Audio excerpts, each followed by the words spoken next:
Korporasi yang memberikan kontribusi pada ekonomi, Saudara, Freeport Indonesia menargetkan pembangunan smelter baru di Gresik, Jawa Timur rampung di akhir tahun 2023. Harapannya smelter tembaga ini bisa mulai berkontribusi langsung pada perusahaan di Mei 2024. Nantinya, smelter ini akan bisa memurnikan seluruh produk konsentrat milik Freeport Indonesia. Dengan demikian, akan ada tambahan produksi 600.000 ton katoda tembaga, emas sekitar 50 ton, dan perak sekitar 200 ton per tahun. Saat ini porsi penerimaan negara juga sudah lebih besar menjadi 75% setelah perubahan kepemilikan. Porsi penerimaan negara menjadi lebih besar. Yang tadinya sekitar 60% diterima oleh negara, 40% diterima oleh pemegang saham, sekarang porsinya itu bertambah menjadi sekitar 75% diterima oleh negara dan hanya 25% yang diterima oleh pemegang saham Amerika. Kami adalah bahwa PT FI bisa terus berkontribusi bagi bangsa dan negara, di mana ke depannya kami menurut forecast yang kami buat itu sampai dengan 2041 bisa berkontribusi sekitar 75 miliar dolar bagi negara ini. Dan semoga kita bisa mencapai hal itu dengan cara yang aman, berkelanjutan, dan yang lebih penting lagi adalah bagaimana meningkatkan kontribusi kita bagi masyarakat, khususnya masyarakat di Papua. Bisnis adalah jantungnya ekonomi Indonesia. 78 tahun Indonesia merdeka, ada andil Freeport Indonesia di dalamnya. Presiden Direktur Freeport Indonesia, Tony Wenas, akan berbagi secara detail soal kontribusi ini. Pak Tony, sehat Pak? Puji Tuhan, Alhamdulillah sehat. Alhamdulillah. Pak Tony, HUT RI ke-78, apa artinya untuk Freeport? Lalu seberapa besar sebetulnya kontribusi Freeport Indonesia, khususnya dalam bidang ekonomi? HUT RI itu punya makna sangat penting buat PT FI, ya. PT Freeport Indonesia. Kami udah berada di Papua, Indonesia, itu udah 56 tahun. Dan setiap tahun kita udah sejak puluhan tahun yang lalu kita selalu mengadakan upacara pengibaran bendera merah putih, dan ini adalah momentum yang sangat touching bagaimana kita melihat keindonesiaan dari PT FI. Karyawan kita tuh dari Sabang sampai Merauke semuanya ada di PT FI dan semuanya blended menjadi satu keluarga besar. Makanya tema kita tahun ini adalah kita satu. Jadi kalau dilihat di upacara perayaan kemerdekaan itu kita bisa lihat berbagai macam suku bangsa kemudian bersatu padu, mereka meneriakan yel-yel NKRI, dan pokoknya sangat berkesan. Dan saya selalu tidak mau kehilangan momentum untuk tetap hadir di acara perayaan HUT kemerdekaan ini di Tembagapura dan melakukan upacara dan acara-acara lainnya di sana. Karena memang satu keindonesiaan, dan itu terus kita tanamkan pada seluruh karyawan mengenai keindonesiaan kita. Dan sebagaimana diketahui, apalagi setelah PT FI dimiliki 51,2% oleh pemerintah Indonesia melalui MindID. Jadi sekali lagi bahwa momentum kemerdekaan ini punya pengaruh yang luar biasa dan selalu kita rayakan dengan hikmat. Pak Tony, regulasi industri tambang ini kan bertambah. Nah ini apakah berpengaruh kepada profitabilitas perusahaan maupun juga kontribusi dari Freeport ini sendiri terhadap ekonomi Indonesia? Kalau dilihat dari kacamata investor, sebenarnya yang paling penting itu adalah stabilitas hukum, stabilitas perpajakan. Kalau dia kemudian sering berubah-ubah, tentu memberikan kekurangpastian. Nah, intinya adalah bagaimana kita selalu bisa terus mempertahankan stabilitas dari hukum dan perpajakan itu sendiri supaya bisa tercapai sustainability dari operasional perusahaan, bukan hanya PT FI, bukan hanya perusahaan tambang, juga perusahaan-perusahaan lainnya. Kepastian hukum itu adalah hal yang sangat penting. Kalau dikatakan ada pengenaan biaya tambahan atas operasional kita, tentu akan sangat berpengaruh bagi pendapatan perusahaan, bagi cash flow perusahaan, pasti sangat berpengaruh. Tapi yang lebih penting lagi adalah kepastian hukum itu sendiri.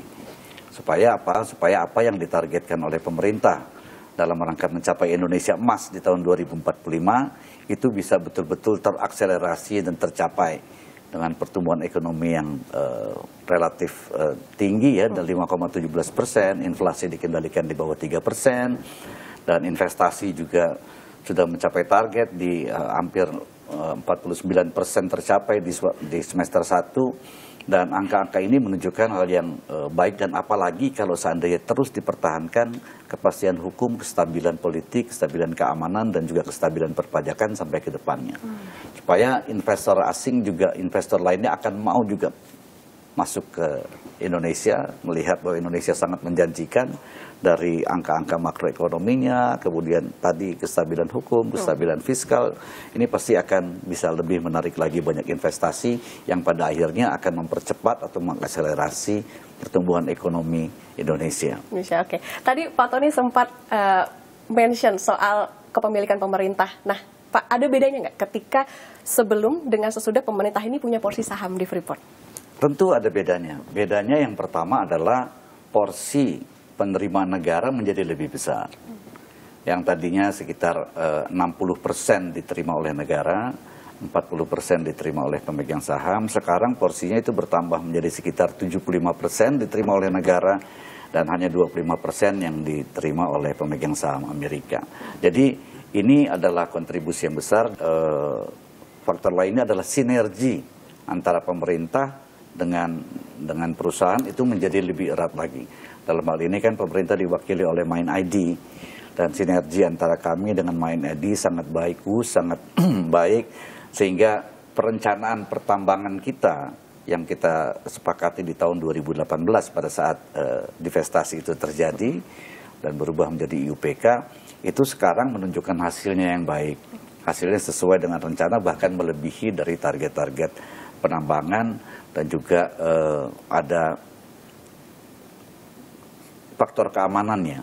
Situasi keamanan itu jauh lebih baik, dan lebih dari 3,5 tahun nggak pernah ada gangguan di wilayah kerja kita, dan harapan kami adalah ini bisa kita pertahankan terus sampai 2041, bahkan mungkin lebih dari 2041. Pemerintah juga salah satunya adalah mendorong hilirisasi industri tambang. Komitmen Freeport seperti apa, Pak? Oh ya, kami memang komit sebagaimana yang sudah disepakati di tahun 2018 antara PT FI dengan pemerintah, bahwa PT FI akan membangun satu lagi smelter tembaga di dalam negeri. Kan satunya sudah ada, yaitu di Gresik juga, PT Smelting sudah beroperasi dari tahun 1997. Dan sekarang kita juga akan membangun sedang membangun satu lagi smelter tembaga. Itu lokasinya di Gresik juga. Dan nantinya ini akan bisa memurnikan seluruh produk konsentrat PT FI. Jadi seluruh produk konsentrat PT FI akan dimurnikan di dalam negeri dan akan memproduksi tambahan sekitar 600.000 ton katoda tembaga, dan juga akan memproduksi emas sekitar 50 ton per tahun dan perak sekitar 200-an ton per tahun. Jadi ini adalah komitmen kita, karena kami yakin juga bahwa dengan dilakukannya hilirisasi di sektor tembaga, ini akan bisa memberikan manfaat lebih bagi terbentuknya ekosistem electric vehicle yang dicanangkan oleh pemerintah. Karena tembaga juga memiliki peran penting dalam pembentukan atau pembuatan mobil listrik, ya, baik mobil listriknya sendiri juga termasuk baterainya. Oke. Sudah sampai mana, Pak, proyek dari smelter Freeport itu? Bagaimana? Progres per akhir Juli itu udah 76%, dan kita sudah membelanjakan 2,3 miliar dolar. Dari total capex yang dibutuhkan sekitar 3 miliar dolar itu sudah kita belanjakan, dan rencana akan bisa konstruksi fisiknya akan selesai di akhir 2023. 23. Selanjutnya dilakukan pre-commissioning dan commissioning, sehingga akan mulai bisa beroperasi pada akhir Mei 2024. Akhir Mei 2024, baik tahun depan ya, Pak ya? Iya. Oke. Kita berbicara soal tantangan dari sektor tambang ini terkait dengan pergantian rezim atau pemerintahan, seperti apa, Pak, yang dihadapi oleh Freeport? Kalau tantangan yang utama di PT FI adalah pertama tantangan alam. Ya, kalau dilihat kan alam itu di sana curah hujannya sangat tinggi, itu yang tertinggi di dunia tuh. Curah hujan di daerah kerja kita yang tertinggi di dunia bisa sampai 12 meter per tahun. 12 meter itu berarti 12.000 mm. Itu yang tertinggi di dunia. Dan juga kontur dari tambang terbukanya ada di ketinggian 4.200 meter. Dan juga dengan kontur yang sangat menantang. Dan juga kalau tambang bawah tanahnya ada di kedalaman 1.700 meter. Tapi di ketinggian 2.500 meter dari permukaan laut. Ini faktor tantangan alamnya, juga bentuk atau tipe dari bijinya juga menantang. Dan situasi keamanan juga menjadi salah satu tantangan bagi kita dalam melakukan operasional kita. Tapi kalau untuk teknis penambangannya, karyawan-karyawan kami itu yang 98% orang Indonesia itu betul-betul melakukan tugasnya dengan baik, dengan sangat profesional, mencapai target, dan pengembangan tambang bawah tanah yang terbesar di dunia ini itu dilakukan sesuai dengan jadwal dan sebagian besar oleh putra-putri Indonesia. Kalau tantangan yang dihadapi Freeport menghadapi ekonomi global seperti apa? Ada solusinya seperti apa, Pak? Menghadapi ekonomi global nih, gini. Jadi kalau kami ini kan produsen tembaga emas dan perak. Kami fokus kepada hal-hal yang bisa kami kendalikan, yaitu mengenai operasional kita seperti apa, mengenai yang kita namakan sustainable safe production. Jadi bagaimana mengoperasikan ini secara aman dan dengan cara yang berkelanjutan untuk memberikan manfaat sebesar-besarnya. Sementara faktor eksternal, yaitu faktor resesi dunia, ekonomi dunia, kemudian ini kan berpengaruh pada harga jual kami gitu. Kan kami ini harganya kan bukan kami yang menentukan adalah pasar. Jadi kita istilahnya adalah price taker, bukan price maker. Kita nggak seperti manufacturing, kita yang menentukan, oh ini mobil harganya mau dijual berapa nih, mau dinaikin mau diturunin gitu kan. Kalau nggak, kita berusaha pasar. Jadi kita fokus pada apa yang bisa kita kendalikan. Nah kalau menyangkut soal kekhawatiran terhadap resesi dunia, ya kita berharap kalau bisa tidak terjadi resesi di dunia ini. Tapi kalau kita bicara soal tembaga ini adalah mineral yang sangat dibutuhkan dalam rangka proses dekarbonisasi, dalam rangka renewable energy, mobil listrik, tadi saya sampaikan. Jadi tembaga adalah satu tambang masa depan ini. Kenapa? Kalau renewable energy itu kan memproduksi listrik dengan energi terbarukan, energi baru. Dan listrik ini untuk sampai ke konsumen harus menggunakan tembaga. Jadi tembaga kedepannya kita melihat bahwa forecastnya ini demand-nya masih cukup besar, sehingga kami tetap yakin bahwa kedepannya sektor pertambangan tembaga ini masih akan promising. Nah, di satu sisi juga keadaan ekonomi Indonesia yang memang sangat menjanjikan. Tadi saya sampaikan angka-angka makroekonominya menunjukkan hasil yang baik, kestabilan politiknya juga terjaga selama hampir 10 tahun belakangan ini, dan juga situasi keamanan secara umum di Indonesia juga terjaga dengan baik, dan hal-hal ini kemudian bisa membuat Indonesia menjadi pemain utama lah di dunia. Pak Tony, di 78 tahun kemerdekaan Indonesia, akan ada apa saja di Tembagapura? Oh banyak. Yang pasti tentu saja upacara bendera, ya, itu baik di Tembagapura maupun di Kuala Kencana kita lakukan.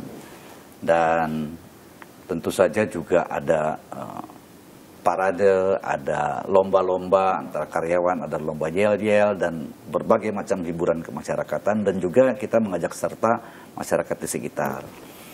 Dan satu hal lagi juga yang kita lakukan tahun ini yang mungkin fenomenal adalah kita akan mengibarkan bendera merah putih di lereng tambang terbuka Grasberg, yang merupakan pengibaran bendera yang mungkin terbesar di dunia gitu. Dan ini sangat fenomenal sekali.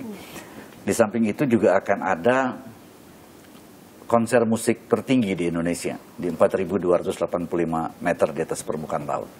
Dan itu grup bandnya saya sebut Slang yang akan tampil di sana. Jadi inilah apa kita merayakan untuk keriaan dan juga untuk betul-betul menghormati dan melakukan upacara ini dengan sebaik mungkin. Baik, artinya Freeport ini juga mengajak industri kreatif ya Pak? Oh iya dong, karena saya juga kan pelaku industri kreatif sebagai musisi.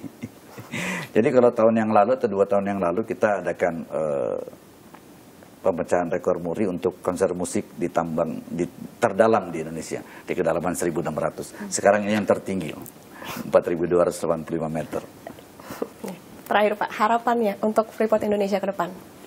Harapan kami adalah bahwa PT FI bisa terus berkontribusi bagi bangsa dan negara, di mana ke depannya kami menurut forecast yang kami buat itu sampai dengan 2041 bisa berkontribusi sekitar 75 miliar dolar bagi negara ini. Dan semoga kita bisa mencapai hal itu dengan cara yang aman, berkelanjutan, dan yang lebih penting lagi adalah bagaimana meningkatkan kontribusi kita bagi masyarakat, khususnya masyarakat di Papua. Meningkatkan kontribusi bagi Indonesia. Baik, Presiden Direktur Freeport Indonesia, Tony Wenas. Terima kasih Pak sudah berbagi dengan Kompas TV. Sehat selalu, sukses. Sama-sama.